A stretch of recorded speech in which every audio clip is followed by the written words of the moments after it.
Konco-konco onlineku, di part kedua atau di video yang lalu, Dr. Jamal sudah menerangkan tentang perbedaan antara lelaki dan perempuan, lalu penyebab dari nyeri leher karena serangan jantung dan bagaimana pengobatannya secara medis. Nah, di part ketiga ini, beliau akan memberikan informasi kepada kita bagaimana supaya kita terhindar dari nyeri leher karena serangan jantung atau tipsnya. Dan tentunya akan menjawab pertanyaan-pertanyaan yang telah diajukan oleh peserta Radio KIS. Ayo kita ikuti bersama-sama. Kita akan membahas mengenai nyeri leher karena serangan jantung. Pertama ya itu. Tapi tidak perlu khawatir ya. Jadi serangan jantung ini walaupun berisiko tinggi, tetapi bisa kita cegah. Nah ya, bisa kita cegah ya kalau tidak mau kena serangan jantung ya. Betul. Kita menjaga ya supaya tidak terjadi ya, karena memang kalau kena serangan jantung tuh beberapa pasien itu menceritakan menakutkan ya, sesuatu yang aku bisa seperti nyawanya mau putus gitu ya. Gitu ya. Jadi ya mudah-mudahan kita semua tidak mengalami, kita tetap sehat. Nih beberapa tips untuk mencegah supaya kita tidak kena serangan jantung. Oh ya, pertama ya, mudah-mudahan bisa ya Bapak Ibu ya, bisa diperhatikan dengan benar. Kalau perlu dicatat monggo ya, supaya kita semua tetap hidup sehat. Amin. Pertama, kita harus berhati-hati mengkonsumsi lemak ya. Ya. Jadi kalau mau konsumsi lemak, carilah konsumsi lemak yang tidak jenuh. Lemak itu ada lemak jenuh dan lemak tidak jenuh. Iya, betul. Kalau kita mau menjaga kesehatan jantung kita, jangan makan lemak jenuh ya, tapi kita konsumsi lemak tidak jenuh.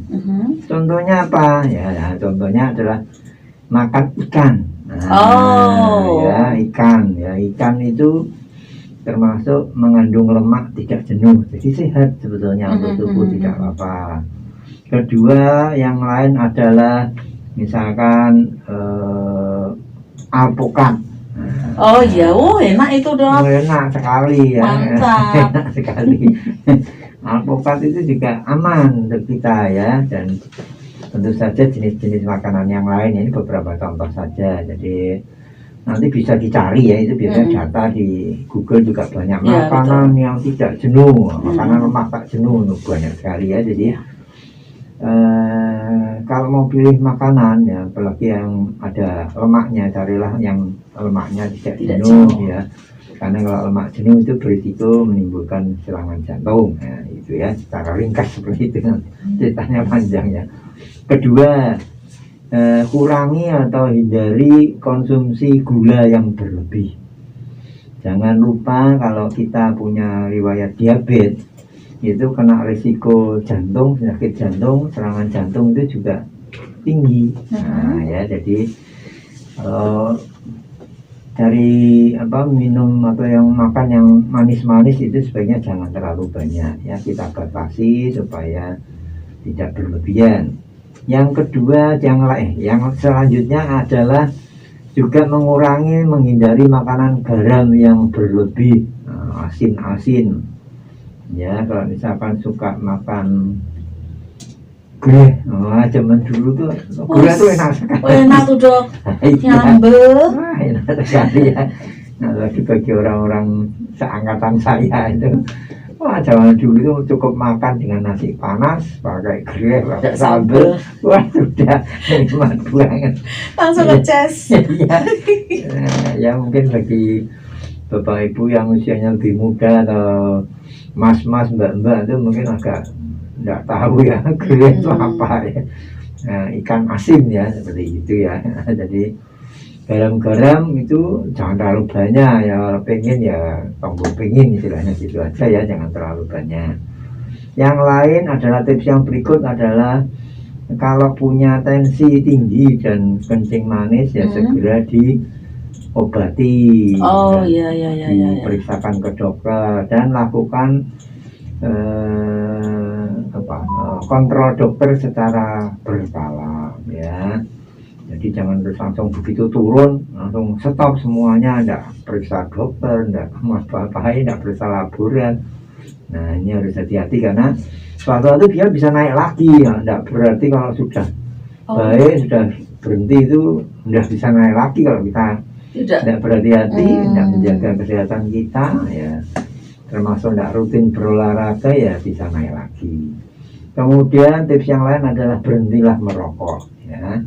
Jadi secara ilmiah itu sudah dibuktikan merokok itu memberi andil dalam terjadinya proses gangguan pada pembuluh darah, terutama gangguan pembuluh darah di jantung ya. Jadi kalau pembuluh darahnya tidak elastis lagi, aliran darah ke jantung menjadi terganggu karena adanya pembuluh darah yang terganggu, pembuluh darah yang fungsinya tidak optimal, itu bisa mengakibatkan serangan jantung. Tips yang berikut, olahraga secara teratur. Nah, ini pasti ya dok. Ya namanya saya ke surga. Kalau ada olahraganya cuma kes gitu saja ya. Nah ke surga. Jadi olahraga teratur itu sangat penting karena dia bisa menurunkan kadar kolesterol, kadar triglycerid, banyak lagi ya, fungsinya banyak sekali ya. Jadi olahraga secara teratur walaupun ringan tapi dilakukan secara berkelanjutan itu sangat penting.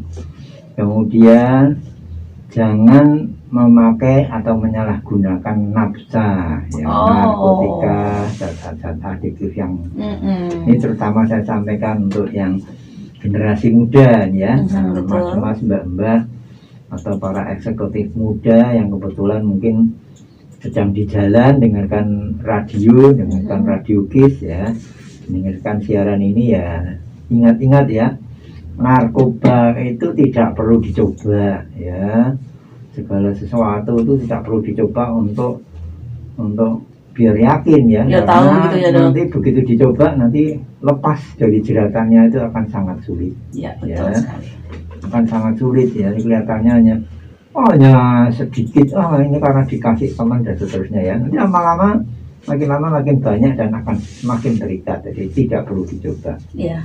Saya biasanya agak ekstrim mengutarakan kalau menggunakan narkoba itu seperti nyemplung sumur ya. Maaf ya, tapi ini agak ekstrim, tapi saya harus sampaikan begitu. Jadi nyemplung sumur itu tidak perlu cari pengalaman ya. Iya, kalau nyemplung sumur itu sakit kan, tidak perlu ya, tidak perlu ya. Jadi memang tidak perlu nyoba narkoba ya, karena sekali kita nyoba nanti kita akan terikat dan terjerat ya dok. Iya, dan susah susah kita bangkit. Dan kalau kita mau jadi orang yang istilahnya berkarir tinggi segala macam, akan hilang begitu saja kalau kita terjerat narkoba. Contohnya sudah banyak ya, jadi banyak sekali. Jadi tidak perlu dicoba ya, tidak usah nyoba-nyoba kalau gitu-gitu itu tidak usah dicoba. Kemudian juga harus pandai mengelola stres. Betul sekali. Jadi, stres ini bisa mengakibatkan kondisi tubuh kita menurun, imun kita menurun, sehingga biasanya nanti hasil pemeriksaan laboratorium kita banyak yang tinggi. Itu semua bisa menjadi faktor risiko timbulnya serangan jantung ya. Jadi kelola stres itu penting ya. Jadi apalagi dalam kondisi-kondisi sulit, misalkan kayak kemarin waktu COVID sedang merajalela, itu sedang tinggi-tingginya, mungkin kita sedang memikirkan bisnis kita yang sedang terpuruk gitu, atau baru saja kehilangan famili, keluarga gitu karena sakit gitu. Jadi kita harus kelola dengan baik stres itu ya, jadi tidak berkelanjutan ya. Dan dengan menjaga stres kita menghindarkan juga dari timbulnya sakit penyakit di tubuh kita, termasuk kemungkinan risiko serangan jantung ya. Ini beberapa hal yang mungkin saya kira perlu dan bisa kita lakukan agar tubuh kita tetap sehat. Iya, langsung tiba saatnya kita akan jawab pertanyaan-pertanyaan.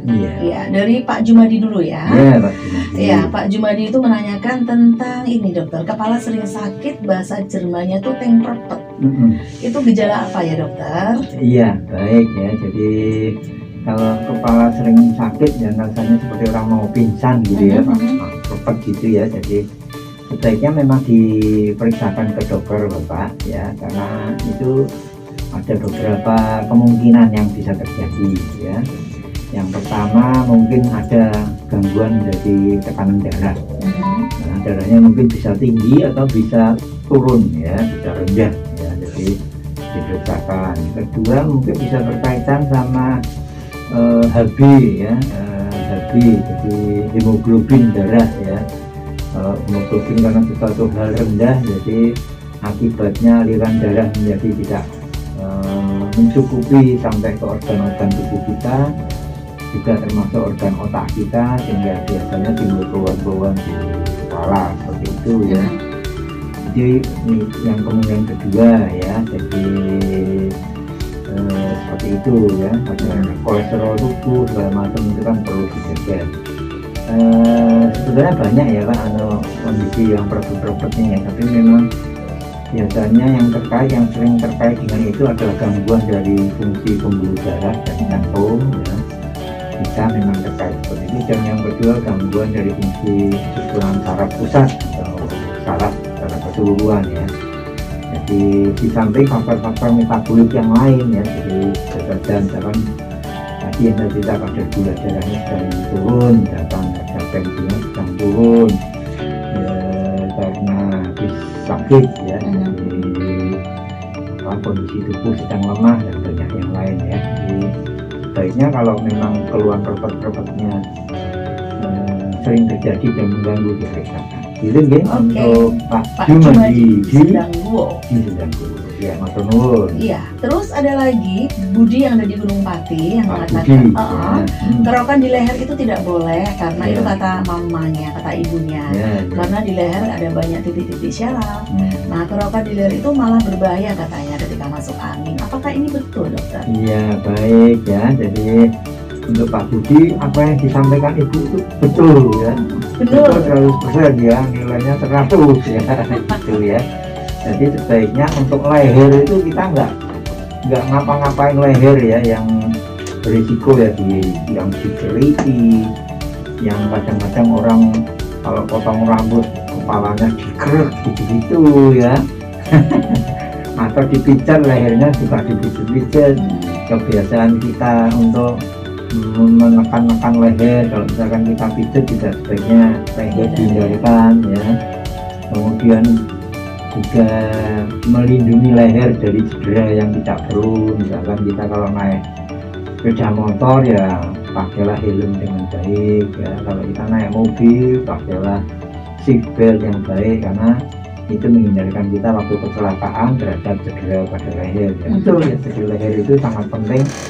Nggak usah diapa-apain ya, kalau misalkan agak pegel apa digosokin saja, digosokin dengan obat salep anti nyeri kan banyak macamnya ya, mungkin digosok-gosok minyak angin dan yang lain-lain cukup ya, nggak usah. Atau kalau misalkan ganggu sekali lehernya ya diperiksakan ya, gitu ya Pak Budi di Gunung Pati. Gunung Pati, Mas Nur. Ya, terus dari Ibu Tias yang ada di Sadewa ya, itu apa namanya, kaki bengkak, apakah itu salah satu dari dikasih sakit jantung, dokter? Ya Bu Tias, terima kasih ya, pertanyaannya ini penting sekali, betul sekali. Jadi salah satu tanda serangan penyakit jantung ya, ini sebenarnya lebih kaitan sama penyakit jantung, karena penyakit jantung itu banyak, tidak hanya yang sifatnya koroner serangan jantung seperti yang tadi saya cerita, tapi juga karena yang lain-lain. Dan memang kalau fungsi jantungnya terganggu, kadang-kadang di kaki bisa bengkak. Jadi betul bisa terkait ya.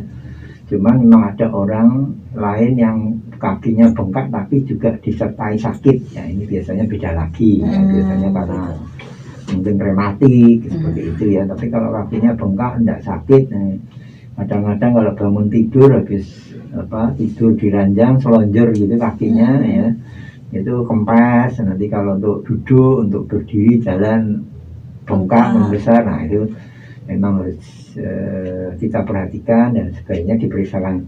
Walaupun tidak selalu karena jantung ya, karena penyakit jantung, karena gangguan ginjal juga kadang-kadang bisa kakinya bengkak dan karena yang lain-lain. Tapi memang betul bisa terkait dengan jantung ya, sebaiknya diperiksakan saja ya kan, biar kita tahu dan juga bisa kita tangani segera dan tidak menjadi kecemasan tersendiri. Itu ya Bu Tias di Sadewa. Di Sadewa. Terima kasih pertanyaannya. Ya, terus dari Pak Sabto yang ada di Ya, Kanguru, Pak Sabto. kenapa ya dokter tengeng ini apakah bisa menjadikan kepala kita pusing? Ya, kadang-kadang memang bisa begitu Pak. Jadi kalau kencang pada daerah leher itu kadang-kadang juga menyebabkan tarian pada daerah kepala juga. Jadi kepala itu rasanya kayak beberapa orang menyebut sakit kepalanya seperti kayak diikat ya. Kepalanya itu kayak kencang, kayak pakai ikat kepala yang ketat gitu ya. Jadi seperti itu ya, kadang-kadang seperti itu. Banyak yang seperti itu juga karena yang lain-lain ya.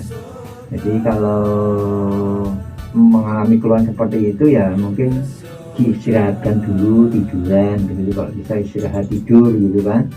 Biasanya kalau setelah tidur keluhan akan hilang atau berkurang gitu ya. Tapi andai kata sakitnya banget ya sebaiknya diperiksakan ke dokter terdekat ya. Seperti itu ya Pak Sabto. Ya. Terus ada lagi Pak Dargo di Karanggawang Barat. Pak Dokter Jamal, aku mau tanya, kepalaku pusing kayak orang mabuk. Dan rasanya tuh mau apa ini? Mau muntah. Mau muntah ya, mau muntah. Ini kenapa ya dokter? Ya, jadi kalau keluhan pusing seperti berputar-putar itu biasanya di istilah medis namanya vertigo.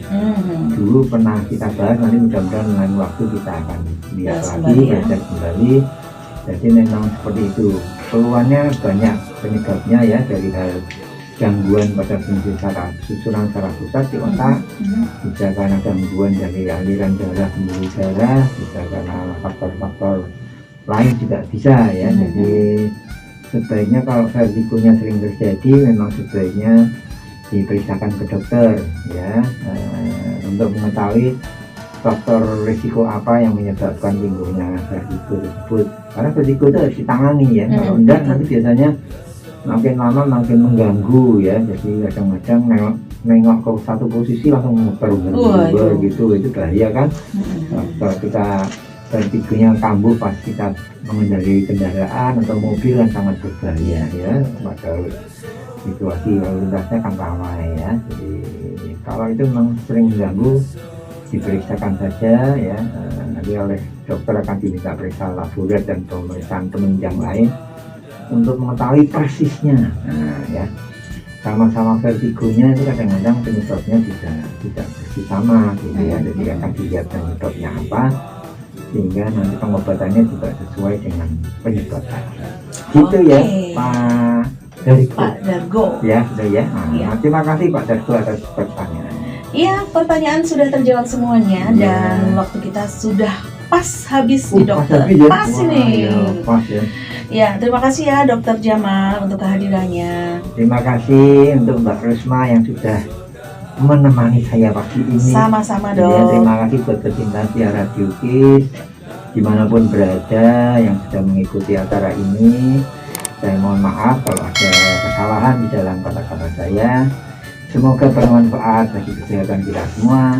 Sampai jumpa di lain kesempatan.